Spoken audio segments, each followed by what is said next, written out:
All right, it's 2 hours UTC, and it's time again for Astronomy Daily Live. So, hey, everybody, welcome. Come on in. Come on into the ever-growing circle of friends.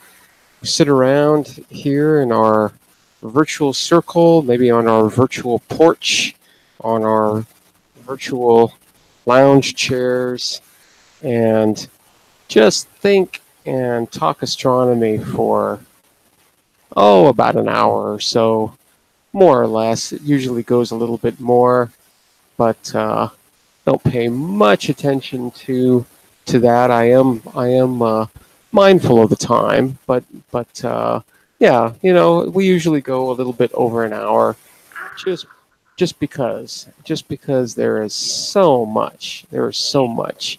Hey there, Bobby. What's going on? Nothing much, you? Everything's good. Everything's good. Had a good gig last night. It was uh, as we call it, it's a paid practice. So it was yeah, it was just sort of we were the background sound to an event. They over in one of the next small towns over. They opened a new um,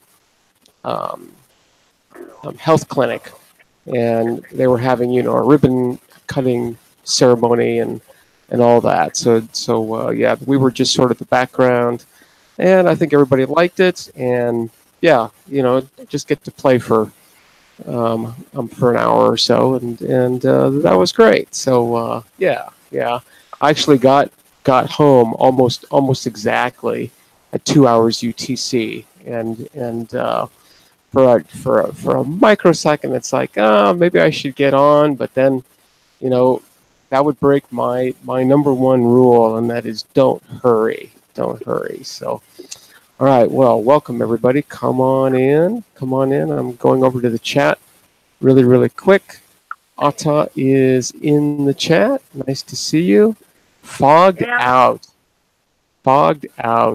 Yeah. Hey there, Tom. Nice to see you in the chat too. Yeah, I was up, got up to watch the Parker Solar Probe launch, and it was a success. Yes, very awesome. There was a little bit of nail biting though, right? So it launched. It was a beautiful launch, and there were sort of three cores, right? Two on the side, one in the middle, and then there's a second stage, and then there was a third stage. And so it launched, and the two side cores, they broke off after a few minutes. The middle core kept going. That cut off, separated. Second stage fired for a few minutes, and then paused. It went into what they call a parking orbit.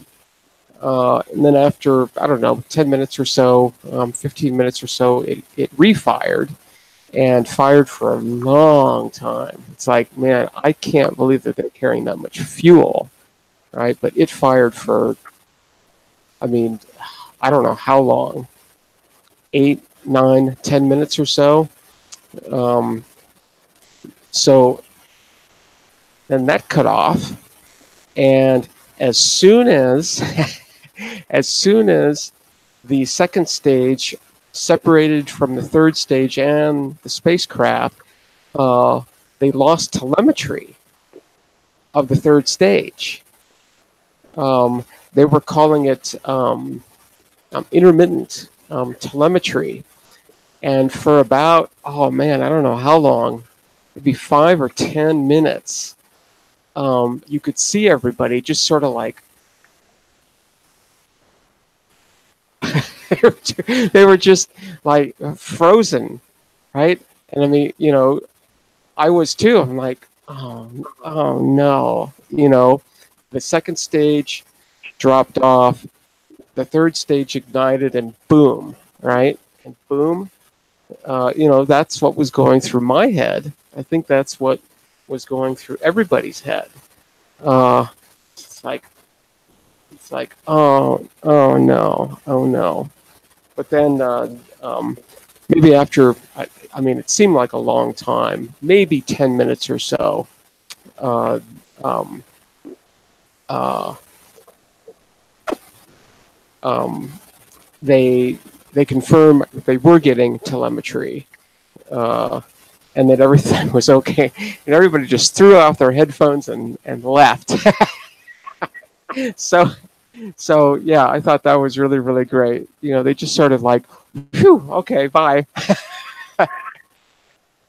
So yeah. They almost lost the probe. No. My guess is, and they usually have a post-launch press conference. I'm sure they were asked about that, and I haven't seen that yet. But my guess is that the communication link between the ground station and flight control, that link was somehow flaky, right? I mean, it's just a fancy version of the internet, right? And it's like, these kinds of things can go down. Once they reestablish communication, with the spacecraft, they mentioned, that they were getting live telemetry between the ground station and the spacecraft. So yeah, everything was fine. The third stage fired, and then let go of the spacecraft. So the spacecraft is now on its way to. It'll pass by Venus in a few weeks. I think maybe something like 5 or 6 weeks or so. So I mean, it's really moving fast, right? Really, really moving fast. I guess that third stage was a solid rocket motor, which gave it 2/3 of its speed. So the first stage, for all of its incredible thrust, basically just sort of lobs this thing up, right? Not really. I think if it was only the first stage, that thing is still pretty ballistic at that point. So it would just sort of it's the second stage that actually gets it up there. But in this case, it was the third stage that actually imparted like 2/3 of the velocity it needed in order to get around the sun. So yeah. Thank goodness they didn't lose the probe. Yeah. There's always a chance of that, but ULA, the launch company, has had over 100 successful launches in a row. So I dare say it's probably one of the most reliable rockets ever. And so they were smart to put it on that kind of a rocket, right? Because it's like, okay, this is really going to work. And it really, really did. So yeah, Parker Solar Probe is on its way. So, Denarn 71, you heard about this live stream through Gilles' channel. That's very, very cool. I sort of would like to model this live stream after his. He's great. He's great, and that sort of laid back shortwave show that he has, but he knows his stuff really, really well, right? I mean, as far as radio goes. So yeah, I find his live streams to be really, really fun. And, there's enough participants that the conversation, goes and goes and goes. And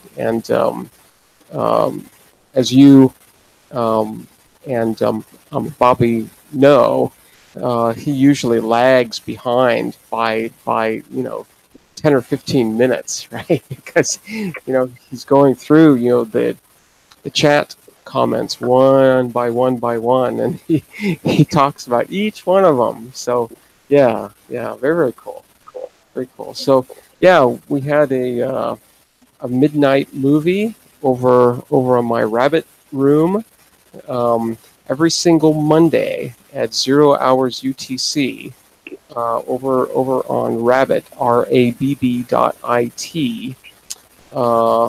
I show some kind of something science related sometimes. Today, actually, what happened is that it's like, okay, I think I want to see The Day the Earth Stood Still, the old one, and so I couldn't find it on YouTube. I couldn't find it on Amazon.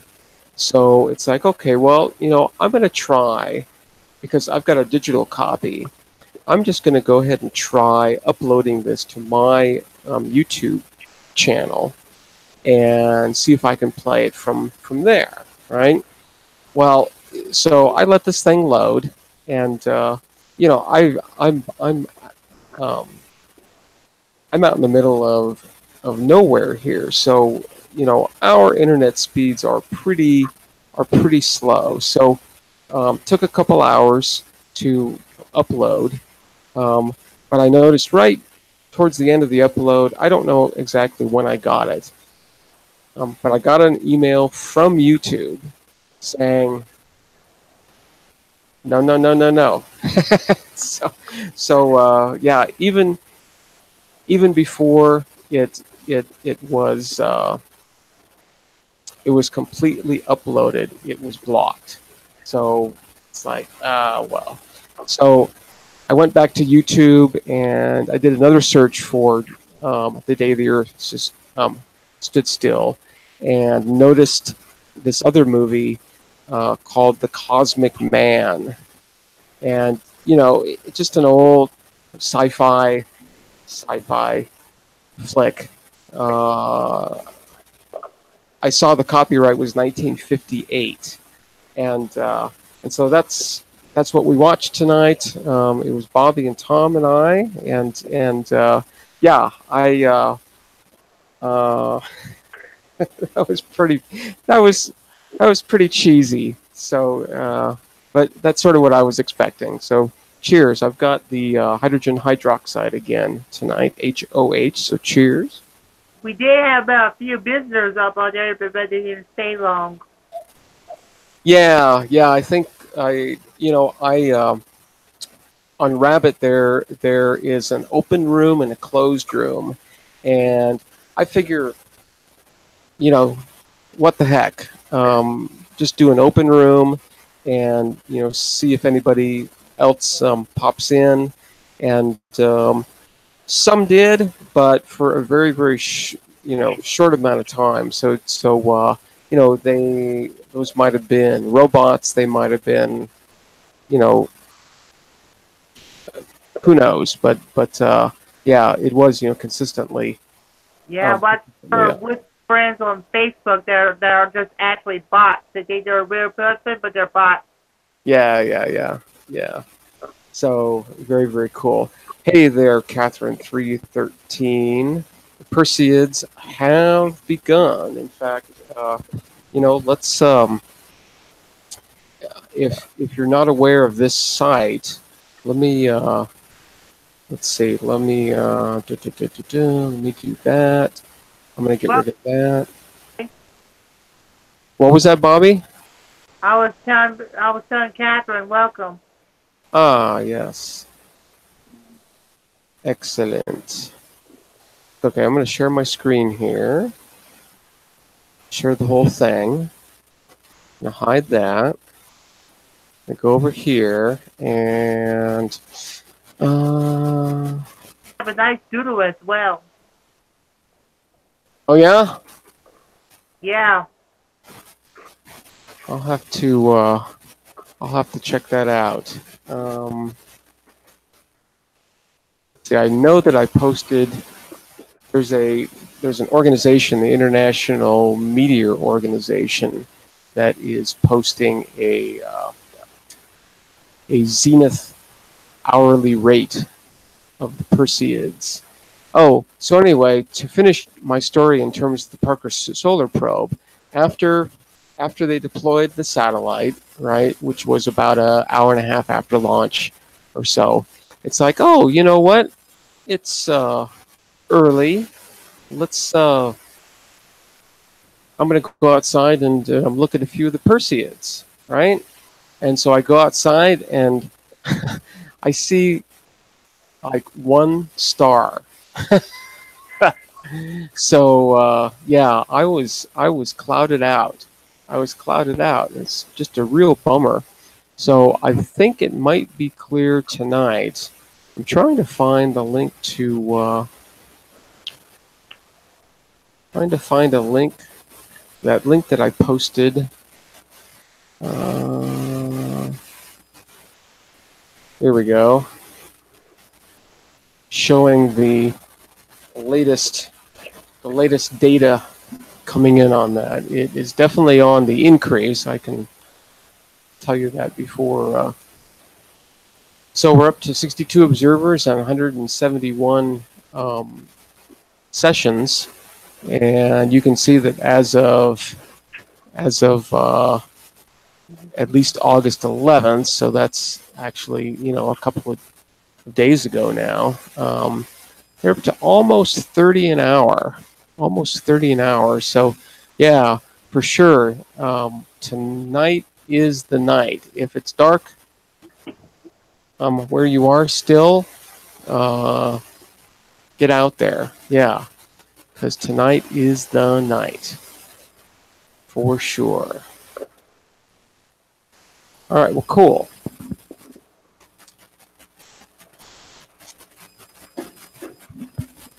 So check out that site for sure. I can, why don't I go ahead and post that somehow. Oh, I can post it on the chat here. Here we go. There we go. So take a look at that. Very, very cool.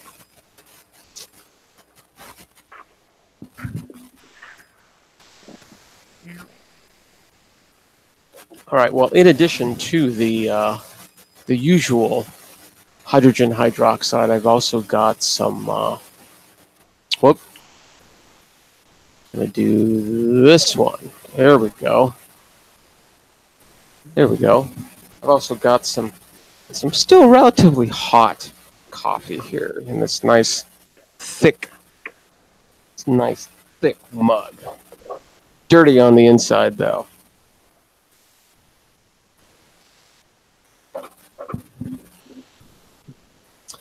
All right, so yeah, make sure to check out the Perseids tonight, tomorrow night, the next night. They'll be. I guess they're supposed to peak like tonight and tomorrow. We'll see how that goes. Those kinds of predictions you really can't tell, but the data will show us. And yeah, it's always awesome to see those. Each meteor shower sort of has its own characteristics, right, in terms of where the meteors are coming from, like how fast they appear to be moving, color, all of that. So yeah, make sure to get out, even if you can just spend an hour or so. And it doesn't particularly matter what time of night. Ideally, you want to be observing these things after midnight, because that's when the Earth actually sort of begins to spin into the cloud of dust. Right. So any anytime local midnight until sunrise is best, but I would say pretty much any time. So you know, I mean, it's hard to get up um, at midnight or stay up, you know, to midnight or 1 or 2 or 3.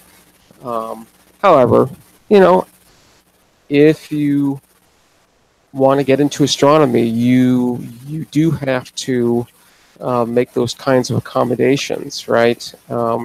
Astronomy is not necessarily one of those convenient sciences or pastimes or hobbies, whatever you want to call it, especially when it comes to astronomical events.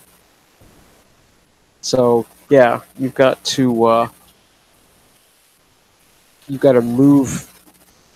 move to a different clock, but it's kind of a neat clock because it's a natural clock, right? It's a nature clock, and has nothing to do with us really whatsoever, except you know we are at least one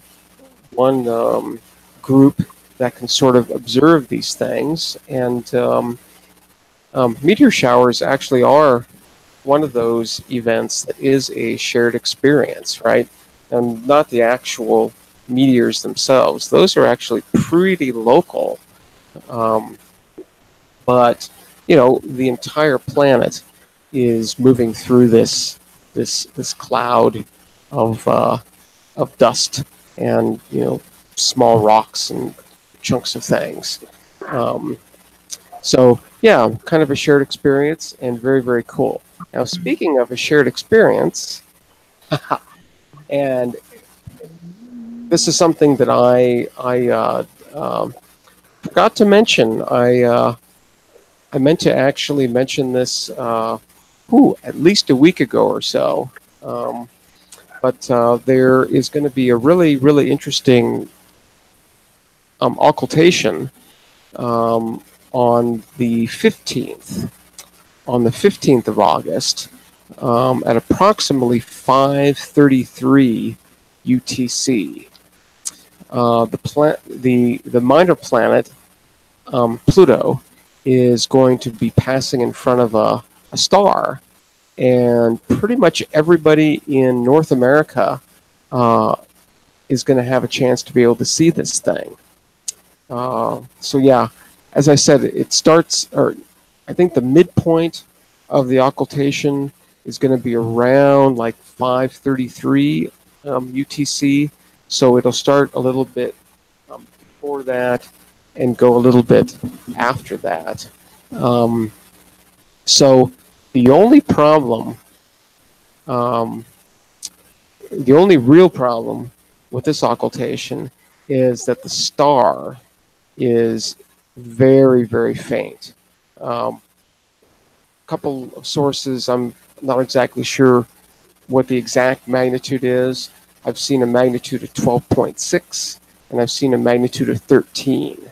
So, you know, even in this scope, and this is a 8-inch telescope, 20 centimeter scope. In this scope, 13th magnitude star, ooh, that's tough. That's really, really tough. But, you know, this is Pluto, right? This is Pluto. Now, Pluto is going to be magnitude about 14.6. So about a magnitude and a half fainter, maybe 2 magnitudes fainter than the star. So for sure, this telescope is not going to be able to see Pluto, right? So it's all I'm going to see, if I can see anything at all, is that star there, and then not there, and then there again. And you know, Pluto's a pretty big object, so I think this occultation is actually pretty long. It's a pretty long occultation. I think several minutes. So I've seen a few occultations that lasted a few seconds. And so this one will be kind of interesting. But as I said, the problem I'm going to have is that the magnitude of this star is really, really, really, that is going, I think that's going to be pushing the limitations of this, because I'm going to eyeball it. I'm going to eyeball it. I don't have the instrumentation to be able to record or photograph that kind of event with like a camera or anything. So I'm just going to do it old school. And I think what I'll do, let's take a sip of this. And I'm going to check the chat really quick. See what mischief is going on. Daniel, hey. Nice to see you there. We've got 2 Australians in the chat now. That's absolutely fantastic. So very cool. Yeah, Atta, that's, I've been saying for years and years and years that I am so tired. I am so tired of messing with these stupid clouds and all of this. I'm going to get into radio astronomy, right? Because with radio astronomy, it can be daytime, it can be nighttime, it can be cloudy. I think rain probably would be a bit of a problem, but as long as there isn't like rain or snow, radio astronomy, you don't have to worry about anything at all. So yeah, I've been saying that for years. I'm still want to. I've got enough space here that I could actually build a pretty big baseline interferometer. So I could actually do some pretty high resolution radio stuff. Wouldn't be able to probably do much for low signal, faint objects, but I could definitely do, Jupiter and the sun, and probably some other objects too, like Cassiopeia A. That's a really, really bright radio object. So yeah, there are some possibilities there. I guess that's the only problem with radio astronomy in terms of what I'd be able to do here is be pretty limited in terms of the objects, I think. But I'm not sure. I'm not really sure. I haven't pursued it deeply enough to really know what I'd be able to see. And radio telescopes, don't have any cameras on them, so it's basically a single pixel type of a thing, and that makes imaging a little more interesting. I think Daniel, right? Daniel's in Australia, and Denarn71. I think both of you guys are. In Australia, yeah. Now, if you want to go to radio astronomy, you should get this SDR right here, and they're about $25. And for antenna-wise, I don't know what are some good antennas for radio astronomy. So that's something that for you to decide. Huh, that's cool. It's is that doing any kind of like amplifying or anything, or is it just grabbing the signal from the radio scope? It can grab like Like let's say like VHF, UHF. For HF, you need an up converter on this one. The SDR plates don't need an up converter for HF. Cool, cool. Yeah, you know, I'm not even sure exactly what radio frequencies I would necessarily use. I know, like neutral hydrogen has a wavelength of 21 centimeters, about that long. That's another thing too. The only thing I use an SDR for is like shortwave and do some trunk radio scanning. My local law enforcement uses the statewide system for trunk radio. They use that Project 25 Phase 1. And it requires more than just your SDR receiving software like HDSDR or GQRX. You need something called DSC Plus.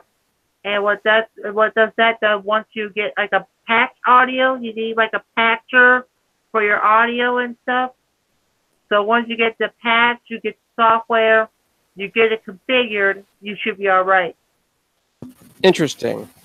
Yeah, it's you know, I definitely want to get into radio astronomy at some point. So, but I've been saying that for 20 years. So I don't know.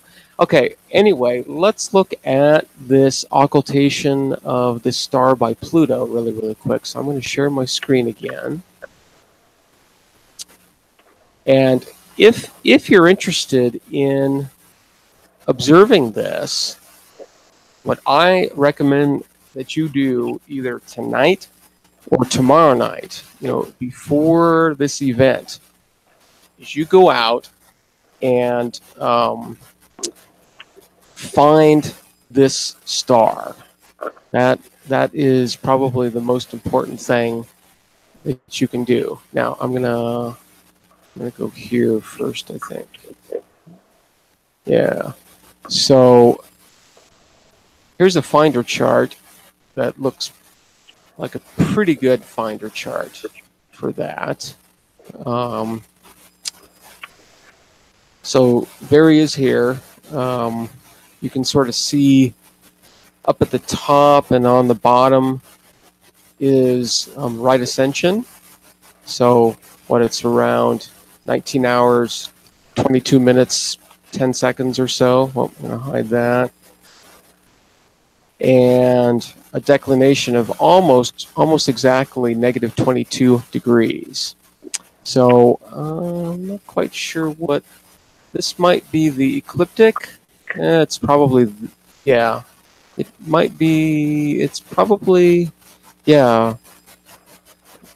The ecliptic. That's at least my guess. Anyway, this is the little faint little dude right there that you have to find. Right. So if you're interested in observing this occultation, as I said, either tonight or tomorrow night are your only two chances of getting out beforehand and seeing if you could spy that little guy. Now, as luck would have it, right, he's next to a really bright star, and these guys are pretty bright too. So you've got a pretty good looking pattern here of some bright stars. So if nothing else, and I'm sort of speaking for myself now, if nothing else, I'm going to be able to see this field. Now, if I'm going to be able to see that faint little star there, ooh, I don't know. But yeah, I'm thinking that maybe I'm actually probably going to be going out tonight if it's clear. If it's clear anyway, I want to be out looking at the Perseids, so I'm going to be out anyway. So I might as well see if I can find this field of view, because if I can find my way to it now beforehand, then um, at the time of the occultation, I can set up the scope and I'm going to know exactly where to go, right? I'm not going to have to spend any extra time trying to find that star again, right? Because I'm going to know where it is. I'm going to be able to recognize the field of view and yeah. So let's see. My field of view, at least by eye, it's actually probably larger. Yeah, I think it's a little bit larger than the full moon. So it's more than half a degree in size. So that's actually bigger than this whole field of view here, right? If I'm doing that right, we're going from 2212 to 2114. Yeah, that's actually about 15. Yeah, that's about half a degree actually, size from top to bottom. So yeah, size of the full moon looks like about like that. Yeah. Cosmic, if you was looking at the chat just moments ago, they were telling you the best places to go find mail from. What's the best place to look at the stars and stuff? If you're around Louisiana in the States, I think we tried it as a high school group at the Chico State Park. We did some stargazing there. Cool. Yeah. Yeah. You know, I mean, definitely. You know, if you want a dark sky and you live in the city, you're going to have to get out, right? But usually, you can drive between 30 and 60 minutes, and you can usually find yourself in a pretty dark place. Usually. So, you know, I'm purposely chosen to live in a very, very dark place. So yeah, I just have to walk outside. So, and man, am I lucky? Am I lucky to have had that choice? But you know, that's the most important thing about where I live is that it is dark. So here is my old school way of observing an occultation. Now, you're not actually going to get any, you know, you're not really going to be able to collect any kind of images or anything else. But what I do is, you know, I know approximately when the occultation is supposed to start and when it's supposed to stop. So what I will do is I will go out and I'll set up, right, and I'll find the star that is going to be occulted, and I will I'll do two things. I will turn on my shortwave radio, which is over there, and I'll tune it to one of the WWV channels.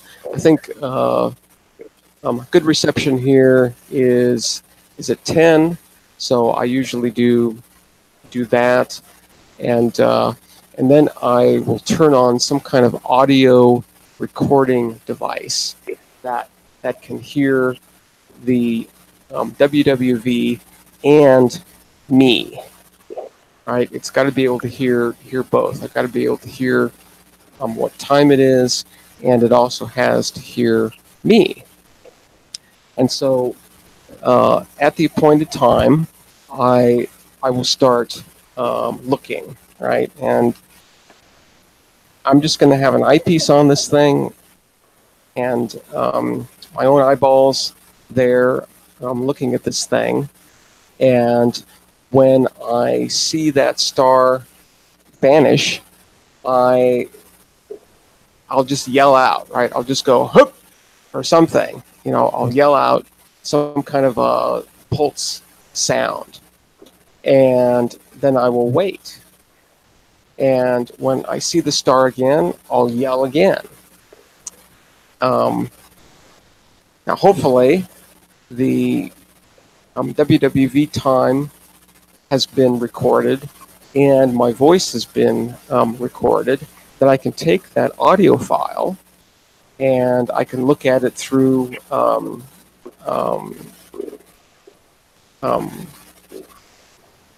what is that called? Audacity, and I can see, you know, the tick marks of the seconds, right? Because those are like little pops, tick, tick, tick, and I can see when I yelled both times, and I can get pretty accurate timings on the occultation. You know, at least, well, you know, reaction time is usually between like 1/4 of a second or so. Sometimes better, usually not much better, you know, than like 1/4 of a second or so. But in terms of the interval, right? If my reaction time when the occultation occurs is about the same as when it ends, then that interval of time will be, you know, pretty accurate, at least to 1/10 of a second at least. And so that is actually good enough data to be able to report that observation, and what that can do. And you know, this is sort of a moot point. I don't know how useful this data is, but they can actually use the timing information to get a size and a shape of the object that's blocking the star. Now, in the case of Pluto, we already have a really good idea about its size and shape, right? Because we've flown a spacecraft by it. New Horizons went by it back in 2016, sent back awesome data that is going to be looked at and studied for years and years and years. Do you see the kitty back here? she's fast asleep on the keyboard.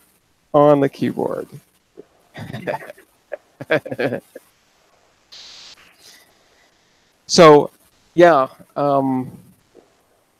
so that's how I do it, sort of old school. Now, you know, there are people who have equipment, you know, video recording thing and all that, to be able to actually record this event. And if you have that kind of information, then you can actually do a little bit more than just size and shape. You can actually observe the star as it passes through the atmosphere of Pluto. So you can actually watch that star dim, right? So it just doesn't go from on to off, right? It'll actually go, you know, and that shape, the shape of that dimming event, tell you things about the atmosphere of Pluto. And they've actually, you know, when asteroids pass in front of stars, they've actually observed rings around at least 2 asteroids, and and I think they've observed moons, well, binary asteroids that way too. In fact, the object that New Horizons is going to be passing by on January 1st of 2019. Just occulted a star maybe a week ago or a couple weeks ago, and previous occultations have indicated that this object is some kind of a binary object or maybe extended. We don't know. We'll know a lot more when New Horizons goes by it in a couple months. So that'll be really interesting. So yeah, you know, Pluto is pretty big, so it casts a pretty big shadow on Earth. And as I said, most of North America is going to see it. So I'm going to share my screen again, and we can just look at the path that it's going to take along the surface of the Earth. We've got a pretty good. No, that's not quite the pretty good map that I was looking at before. Is that it? Here we go. Okay, so just to get your bearings here, I'm going to hide that. Get it up here. So you can see here's North America, right? Here's Mexico, United States, here's Canada, way up here. And here's the center line of the occultation. And here are sort of the two edges, you know, the two, so this shadow is actually the size of Pluto, right? That's actually how big Pluto is in relation to the Earth. So it casts a really big shadow.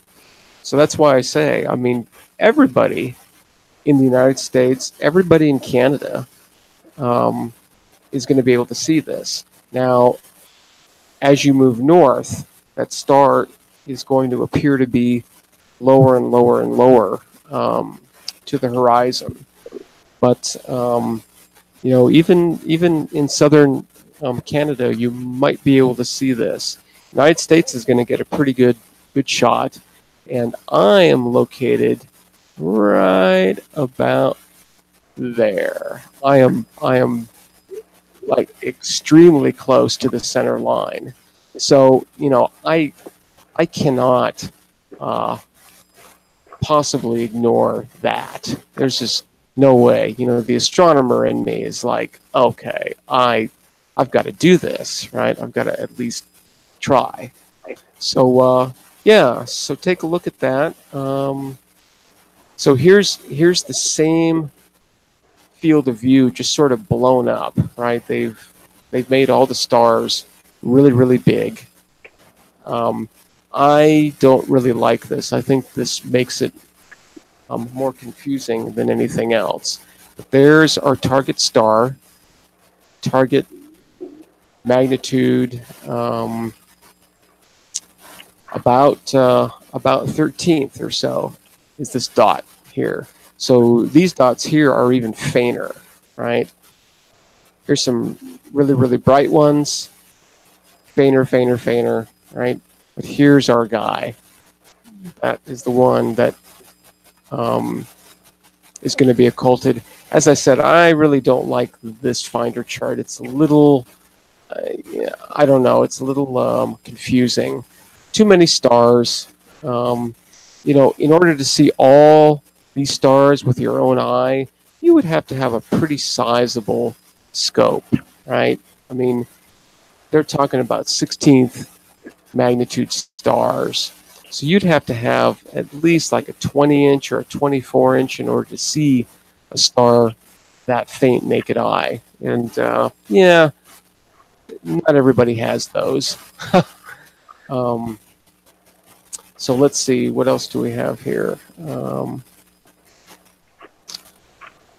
So this is just sort of showing, as they say, target star visibility.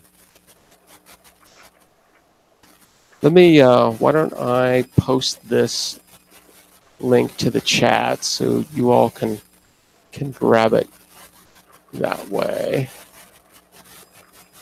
There we go. Yeah, you know, Ata, that makes occultations much more accessible to anybody, right? You're not, I mean, you need a scope, right? You need a scope, and that's about it. So, kind of nice, kind of nice. Let's see what else we got here. I don't think there's much else. So as you can see, this this guy is claiming to be magnitude 13. And it looks like somewhere around 5:33 UTC is the predicted time. I think,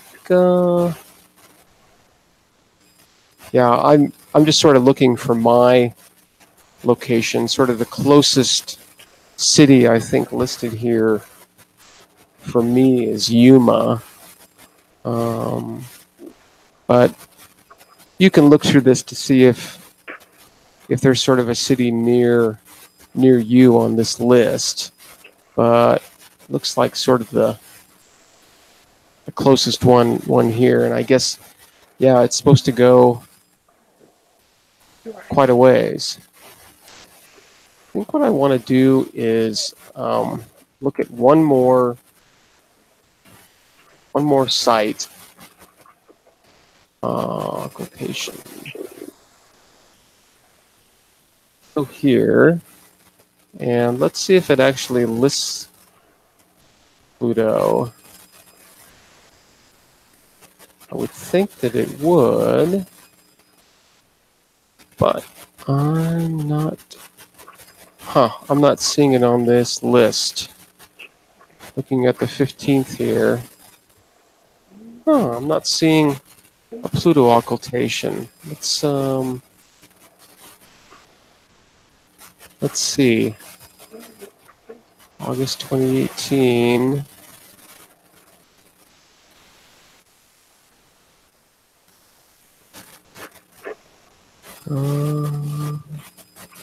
No, we're not. It's not showing up on these lists. There's another site. I always forget what it's called. Let's see if we can find it though.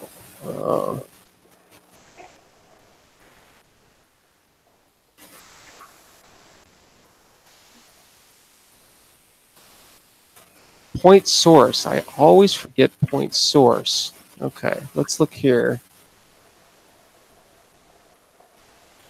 This 15th.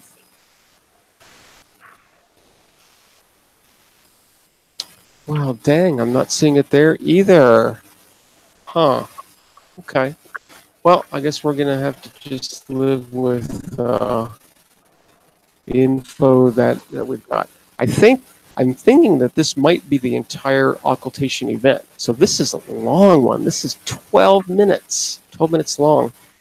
As I said, occultations that I've seen in the past usually last a couple of seconds.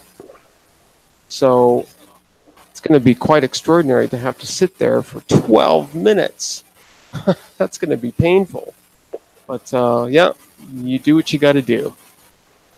So yeah, hopefully I'll be able to see that, and maybe a few of you others will be able to do that too. You know, trying to find a 13th magnitude star is pretty difficult. It's pretty difficult. But if you have the equipment, and as I said, you know, if you give yourself a chance either tonight or tomorrow night, yeah, definitely do it. And then what I'll do is maybe that evening or the evening after, we can actually go over to the International Asteroid Occultation Timing Association, and I can show you how to fill out a report. Really easy. But yeah, I'm kind of surprised that, does he have, here's a special Iota asteroid event. Let's just see. There it is. Okay, so yeah, here's sort of the same info. And I guess this is sort of mid-event here, and that's at 5:32:52. Let's see if there's any other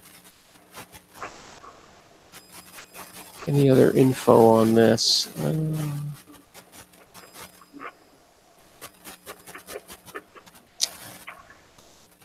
Let's see. Most valuable was easy to select.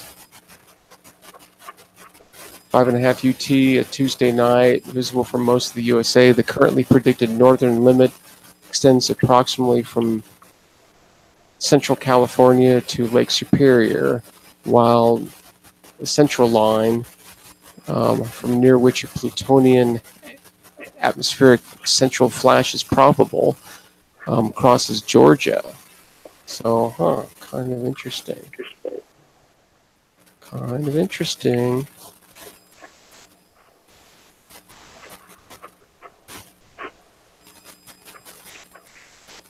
Okay.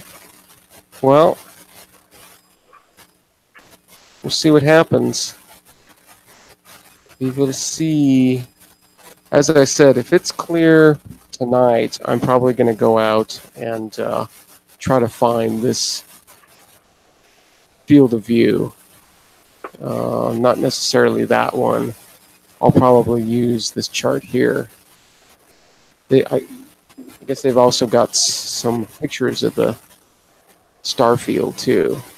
So, you know, this is what it is, at least more realistically going to look like in your scope, right? We can let's see if we can sort of match these up a little bit here. So, kind of hard to see, I know, but I'm seeing these two stars, or these two, and then ding, ding, ding, ding, ding, ding. Yeah, these three down, or these four down here, or these four, and then there's this one. Yeah. So these fields of view are more or less what's inside of this box, which is, what about a third of the diameter of the moon? So, yeah. But this is a little bit more realistic of what you're going to see. Mind you, this star here, right, is 13th magnitude. So, I mean, I'm not going to see any of these other guys here, right? I'm not going to see any of this stuff. But hopefully, I'll be able to see him. This is probably the picture that I'm going to drag out on my phone and use, because I'll definitely be able to see these guys. Probably be able to see him and him. I'll definitely be able to see that really bright guy, right? That guy up here, these over here for sure. And that'll allow me to get my bearings, right? I mean, I'll be able to see these two stars, and I'll know where to look, at least. Now, whether I'm going to be able to see that thing, I don't know. Of course, it has to be clear. So here's a similar one, just, I guess, not showing as faint as stars in the background. So yeah, it sort of looks like this guy is maybe a little bit brighter than this guy. Let's see what the chart shows there. Yeah, not much of a difference there. So, you know, probably if I can see this guy, I should be able to see our target. Cool. So we'll see. We'll see. And yeah, I definitely encourage you all to take a look at this if you can. If you're in Australia, sorry, you're not going to see it. That's going to be on the other side of the planet.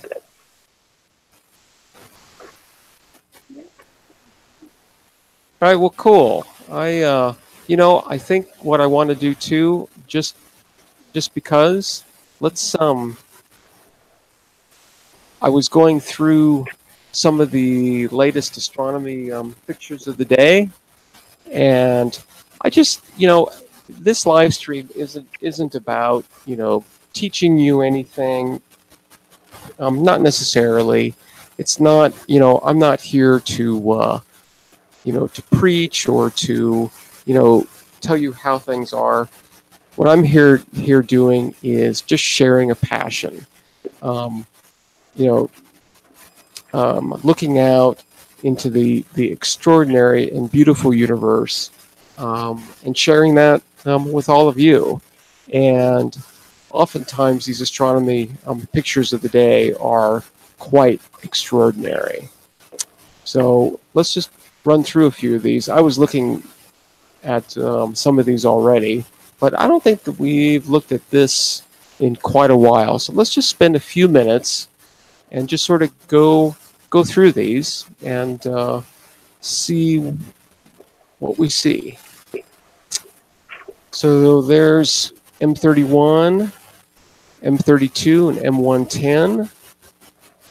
And you know, I don't know if I should you know, be glad that they got this shot or be sad, right? Because I mean, probably the person taking this photograph was trying to get a really good shot of the Andromeda Galaxy system here, and this stupid meteor flies through it, right? But that's a pretty good looking meteor shot. Pretty good. Lucky. Wow. Sort of ruins that, you know, single shot of the Andromeda, but I don't know. Does that make it better or worse? What do you think? I think it makes it better. What do you think, Bobby? You like that? It's okay. And this color is real. It is really green. Yeah, Ocelotto, it says if you're in Lancaster, Pennsylvania, United States of America, all you would see is fall. Yeah. That's one of the things with astronomy. That's just how it is. Thought this was kind of interesting. So there is the moon in eclipse, and Mars, and Saturn, and the Milky Way. Pretty good shot. Let's see if we can. It's probably a larger image here. Let's see if we can pop that up. Yeah, pretty cool. There's a couple of stars there, just a couple. You can see Sagittarius here, right? And here's Saturn. I think this is M20, M25. I forget. Here's the M8. Here's M20. Yeah, this must be like M22, M20. Yeah, maybe M22. I forget. There's several Messier objects in this shot, actually. I think this is M6 or M7 down here. But kind of a cool shot of the moon in eclipse there. Usually, right, the moon is full, and with full moon, you cannot photograph the Milky Way, not like this. But when the moon is being blocked by a larger body like the Earth, stars will definitely pop out, and they did. So that's pretty good, pretty nice. Pretty good shot there.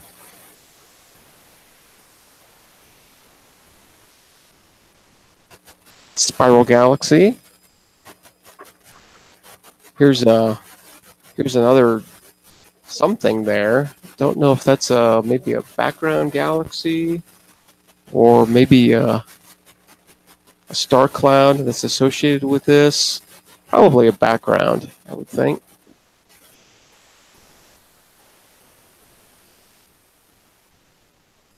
There's another lunar eclipse shot with Mars. Kind of cool. I don't want to take this for the internet.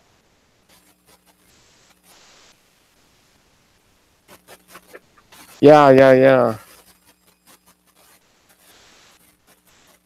There's another eclipse shot over mountains somewhere.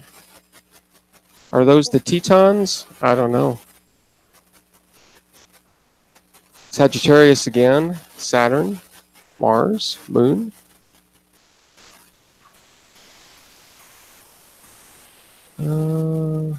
I saw a pretty good eclipse shot here. Is this it? That's one of them. Kind of neat. You know, a time-lapse type thing. Here's Mars here, too. Here's another star of some sort in there. Obviously, they were getting some clouds, so not ideal, but pretty.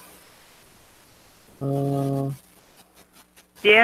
71, I could only see the first half of the last total lunar eclipse, then we have sunrise. Gotcha. Yeah. Well, us over here in the northern, or actually the western half of the planet, missed it completely. So that's a pretty good eclipse shot. Not too bad. It's yeah, really nice. Really nice. I would still, you know, I think a great shot and a suggestion for an extremely profitable, I would think, business opportunity, right?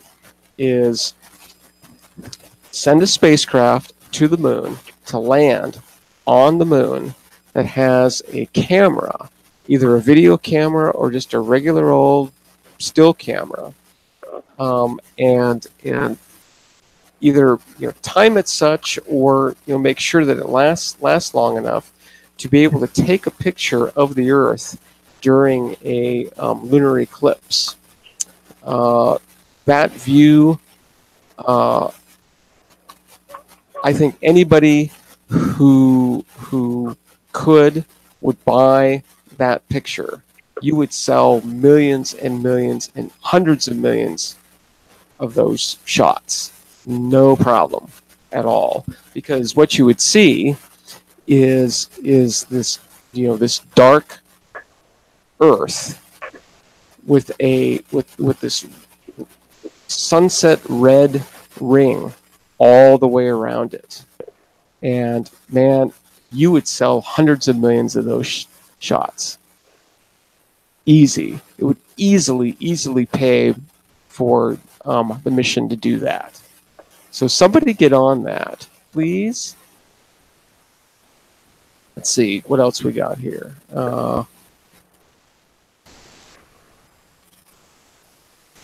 These are some pretty good shots. I don't, here, I'll point this out as soon as it comes up.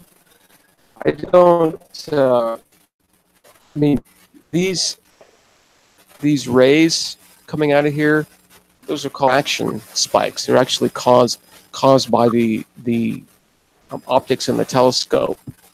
Some kind of a support structure, probably for the secondary mirror in these, and that's what causes these. And actually, all the stars have it.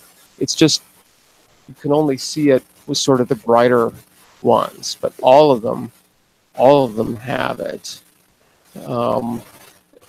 You know, it makes for sort of a dramatic shot, but seeing diffraction spikes that big, and you see this big halo around the star too, you know, it makes it nice, but yeah, I don't know. You know, they were going after the nebulosity here, and as far as that goes, oh yeah, that's gorgeous.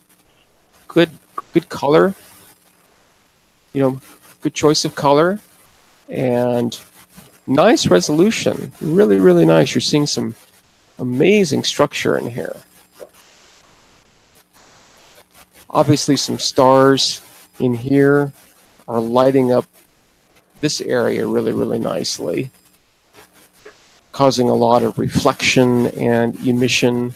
But then you've got these dark clouds here too. So very, very cool. Gorgeous. What an amazing universe we're in. Here's another lunar eclipse shot. Mars and the moon again. Let's see. One night, one telescope, one camera. Let's see what this is. Oh, cool. Okay, yeah. So he or she, probably a guy. Yeah. Got the moon. Let's see here. Got the moon, Venus, Mars, Jupiter with 3 of its moons, Saturn with 5 of its moons, Uranus with 4 of its moons, Neptune with 1 moon, Pluto, and the International Space Station. Holy moly, that was a busy night. Pretty good. Pretty good. And Denmark said he saw the moon set with the sunrise at the same time. Yeah, yeah. Well, that's exactly the definition of full moon. Yeah, the moon is exactly on the opposite side of the sun. So yeah, that's that alone, regardless of whether it's doing an eclipse or not, is very, very, very cool to see. Very cool. All right, well, that was a busy night for this guy. Pretty good. Mars opposition, let's see that one. Okay, yeah. And Mars is experiencing a dust storm right now, so this is probably an HST image. Yeah, this is an HST image. A lot of dust. It looks like it's starting to clear up a little bit, though. But this was the last opposition. You can sort of see the difference here. I don't know if it's supposed to be showing the same face or not. Hard to tell. You can see the polar ice caps here.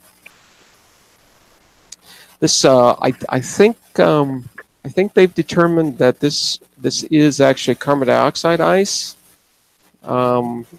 maybe some water ice, but I think it's mostly, dry ice, what we would call dry ice.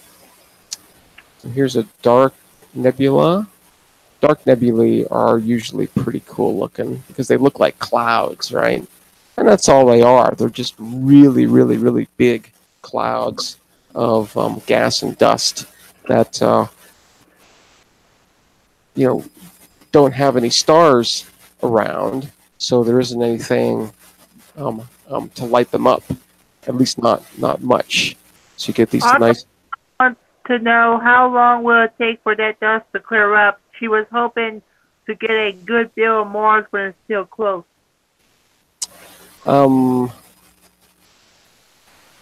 Get a good view of Mars. Atta, it could be weeks or months.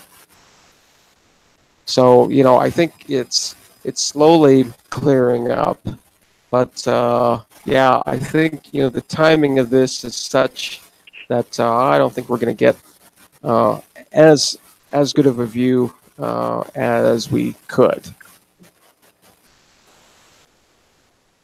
At least a few more weeks, I would say.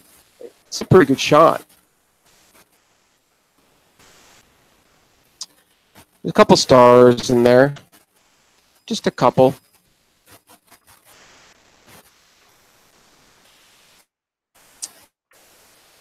Edge on Spindle Galaxy. Let's look at that. Looks like we're running a little bit over time, so maybe this can be our last one here. Wow, that's a really thin spiral, but look at all this stuff. Now, most likely, right, most of this is stars.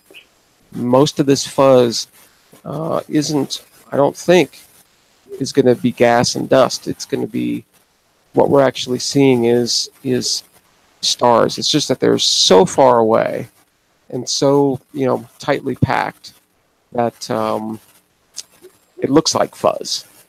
But wow, that's a really tight, narrow edge there, for sure. Yeah. Look at this again.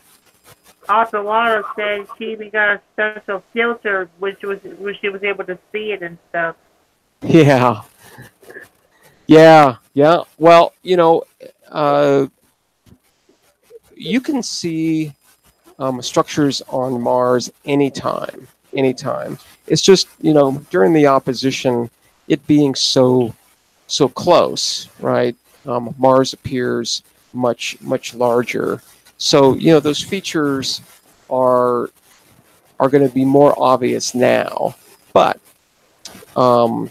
even when Mars is furthest away, you'll still be able to see some. Just, you know, right now it's so close, it's a heck of a lot easier to see things. I'm seeing a little satellite track here, maybe an asteroid track through here. And look at all these galaxies. Probably behind, right? Probably behind, but quite a few of them. There's one. Here's a little one here. It looks like most of these are stars. I'm seeing, you know, those same diffraction spikes with most of these things, but here's a nice one here. Here's one. Yeah, pretty good shot. That might be a galaxy. Here's one over here. But all of those, I would say, are in the background. But this is a pretty cool looking NGC 5866. Let's just really quick see if Hubble has ever seen this guy. Yeah, there are 71. Terrible luck for us in the southern hemisphere. Mars is about as high as it can get for us with its southern declination. And our water says now she knows what you meant when you said that you had to be patient to be an astronomer. Got to be extremely patient, and you know, take your opportunities when you can, because you may not ever get that opportunity again. That's why I'm sort of you know, encouraging you with this Pluto occultation. Those don't happen all the time, and you know, as I said, you know, the only drawback there is the faintness of that star. It's going to be really hard to find. So HST has looked at this. Let's take a look.